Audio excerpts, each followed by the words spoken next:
हो रहा है, या फिर घर तो एक काम करना प्रारंभ कर दो। शिव जी के मंदिर में एकादशी के दिन जब आप जल शंकर को चढ़ाने तो रोज ही जाते हैं, जब एकादशी का दिन रहे और शंकर जी के मंदिर में आप जल समर्पित करें तो 3 बार मुख से स्वधा स्वधा स्वधा या स्वधा स्तोत्र का पाठ, जिसमें 12 श्लोक। ज्यादा पितृदोष हो, ज्यादा तकलीफ चल रही हो, बहुत ज्यादा कष्ट में हो, तो शिव मंदिर में बैठकर या घर के मठ का परिंदा या पूजन वाली जगह पर बैठकर 12 श्लोक का सुधा स्तोत्र का पाठ भी कर सकते। एकादशी व्रत का सबसे पहला नियम है कि आप जिस दिन व्रत करो उसके एक दिन पहले भक्ति का संचार इस हृदय में करो। भक्ति का संचार इस हृदय में कर लीजिए। जिस दिन आप व्रत करो, जैसे एकादशी का व्रत कर रहे हो तो दशमी के दिन शाम का समय जब आवे, रात्रि जब होने लगे, शाम का समय आवे और रात्रि का आप जब भोजन ग्रहण करो तो उस भोजन में कोई ऐसा पदार्थ ग्रहण मत करिए जिस पदार्थ के कारण आपकी एकादशी बिगड़ जाए। एकादशी का दूसरा नियम बहुत ध्यान से सुनिएगा। जिस दिन आपकी एकादशी का व्रत हो उस दिन प्रयास करिएगा कि अपने हाथ से किसी भी वृक्ष की कोई पत्ती टूटे ना। बहुत ध्यान दीजिएगा महाराज। एकादशी का ये दूसरा नियम है कि अपने हाथ से किसी पौधे की, किसी वृक्ष की, किसी डाली की कोई पत्ती टूटे ना, कोई पत्ती ना टूटे, इसका प्रयास करिए। यहाँ पर तीसरे नंबर का जो, चौथे नंबर का जो उपाय बताया है, उपवास करने का जो नियम बताया, उसमें वर्णन किया। एकादशी के दिन अगर आपका व्रत है तो आप भूलवश भी डब्बे में रखी हुई रोटी गाय को ना देते हुए कुछ थोड़ा सा फलहार, कोई केला, कोई सेब, जो आप खाते हो, अंगूर, पपीता, जो आप ग्रहण कर रहे हो, उसका थोड़ा सा भाग आप गाय को प्रदान करो। आप गाय को दीजिए।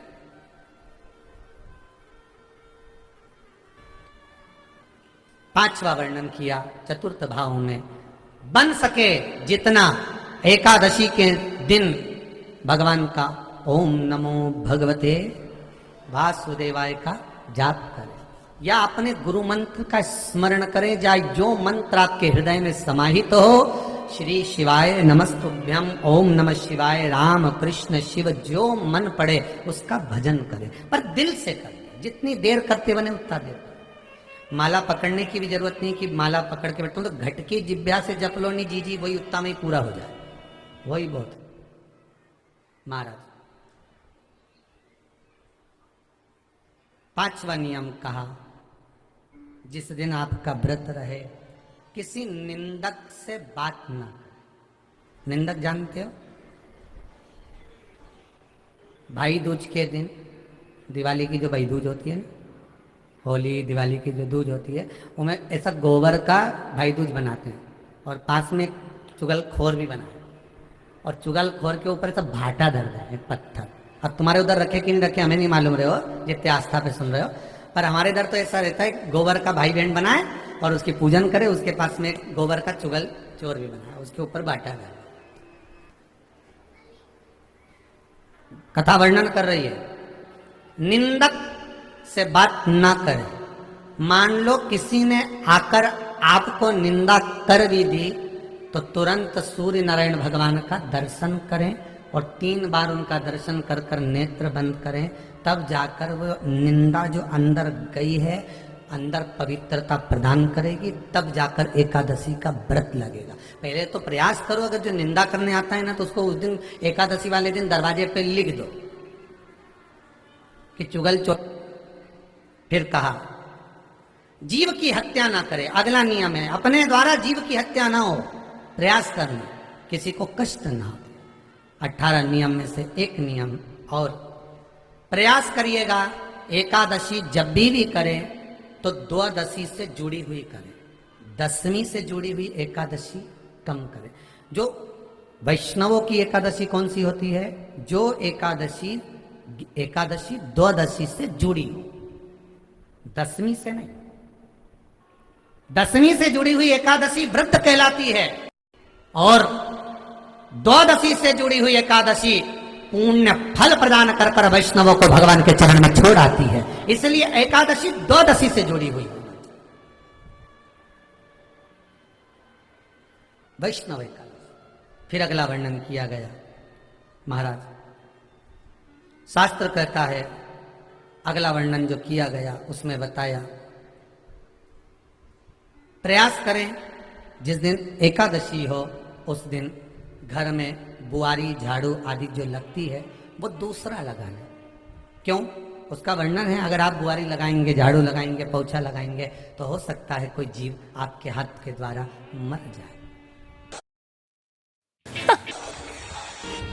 एकादशी के दिन गंगा के जल में मात्र 7 बेलपत्री डालकर जो नंदीश्वर भगवान अर्थात जो शंकर जी के शिवलिंग के सामने नंदी होता है, उस नंदी के चरण पर गंगा का जल चढ़ाकर बेलपत्री शिव पर समर्पित कर देता है, उसके घर में रुपया रुकना चालू हो जाता है। फिर वो गलत जगह पर नहीं जाता, गलत स्थान पर वो धन जाएगा ही नहीं। बेटा अगर व्यसन में पड़ा हुआ है, मदिरापान में पड़ा हुआ है, मांसाहार में, जुए आदि में जा रहा है, तुम्हें लग रहा है कि मेरा बेटा गलत मार्ग पर जा रहा है, ये मित्र दोस्ती गलत हो रही है, वो सही जगह पर आ जाए। करना है एकादशी। कई लोग इसको धन के लिए भी करते हैं, संपदा के लिए। संपदा के लिए अर्थात जिसका व्यापार नहीं चलता, जिसके घर में पैसा नहीं आता, या नौकरी नहीं लग रही, या सर्विस नहीं लग रही, आप अप्लाई कर रहे हो, जगह जगह जाकर इंटरव्यू भी दे रहे हो और पैसा नहीं आ, तो उसके लिए भी प्रयास किया जाता है। पर उसके लिए यहाँ पर जो धन के लिए करते हैं उसके लिए विष्णुपदी के लिए करते हैं। मतलब जैसे गंगा के जल में तुलसी के 11 पत्ते डाले जाते हैं और उसको किसी भी नारायण के मंदिर में, राम कृष्ण शिव शंकर नहीं, राम कृष्ण भगवान विष्णु दत्त आदि जितने नारायण के मंदिर हैं, उस मंदिर में किसी भी पात्र में, एक छोटे से पात्र में उसको भरकर रखी जाते हैं महाराज। उससे भी जॉब, सर्विस, नौकरी में सफलता प्राप्त हो जाती है। परंतु वो भी एकादशी को ही होता है। कुछ देर तक पात्र को रखा जाता है, फिर वही पात्र का जल किसी भी वृक्ष के नीचे डाल दिया जाता है, उससे भी नौकरी के लिए फायदा मिलता है। गंगा का जल कोई साधारण नहीं। किसी भी शिव मंदिर में जाओ, आराधना करो, शिवलिंग को इन 3 ओर का स्पर्श कराकर अपने हृदय की बात शंकर से कहकर, कंठ से उस ओर को लगाकर, नैनों से छुआकर, झोली शिव के सामने फैलाकर विनय कर आओ, बाबा तेरा दिया हुआ खा रहे हैं, तू संभाल लेना। जो दुख, जो तकलीफ, जो कष्ट, जो बीमारी आए तू झेल लेना बाबा, और अपनी शरण में रखना। शिव स्वीकार कर